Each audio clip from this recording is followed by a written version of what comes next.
Dito mo mapapansin pinagtutulungan siya ng mga ito, naglabasan ang mga galit sa Pangulong Duterte, na nagsama-sama ang mga taong kontra sa kanyang pamumuno noong presidente pa siya. At kahit anong paninira ang kanilang gawin laban dito, ay hindi nila ito napagtagumpayan.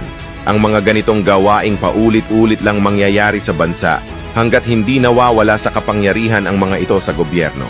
Na paulit-ulit niyong binoboto magbabago pa ba ang bansang ito na kahit sinong pangulo, at hindi nila gusto ang mga batas at patakaran na sinusunod kung taliwas sa kanilang layunin. Hindi sila sasang-ayon sa iyo, lalo kung ikaw ang sisira sa kanilang mga plano na dapat sila ang masusunod. Aminin man natin sa hindi, halos karamihan ng mga politiko ngayon na nasa gobyerno ay ayaw talaga ng pagbabago. Dahil nai-involve dito ang limpak-limpak na salapi ng pondo ng kaban ng bayan na maari nilang makuha at ikayaman dahil sa kapangyarihan. Dahil kung talagang hangad nila ang pagsisilbi sa bayan, hindi ganito ang ating bansa at hindi ganito ang mga nakikita. Kundi ang bayan ang dapat inuuna, hindi puro pag-iimbestiga. Hindi, Mr. Chair, si Mr. Duterte mismo nagsabi patayin agad. Wala bang pagkakataon na mabigyan na mabigyan ng pagkakataon yung suspect or yung gustong mahuli? Ang concept niyo talaga patayin agad ang mga kriminal o yung mga addict o yung mga pusher.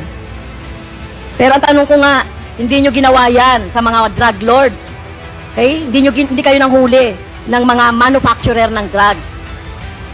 Pero yung mga maliliit, ganyan ang tingin ninyo, ano? Yung mga kriminal na sinasabi ninyo. Ganyan niya tratuhin. Ganon ako gagago? Excuse me, Mo, point of order. Point of order, Mr. Chair. Kanina sinabihan na natin na may rule na bawal gumamit ng manaswang salita or hindi magandang salita. Am I that stupid?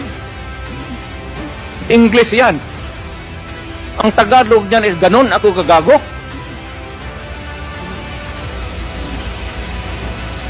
Abogado ako, fiscal ako, ganon ako gagago? Tama kayo, Mr. Chair, tama po si Mr. Duterte, abogado kayo. Pero alam ko, pag abogado, dapat alam niyo po yung due process of law. Alam niyo pong igalang ang karapatan at buhay ng tao, Mr. Chair. Huwag ka mabarurong, ma'am. You do not know me from Adam. Basta lang na anong narinig ninyo yung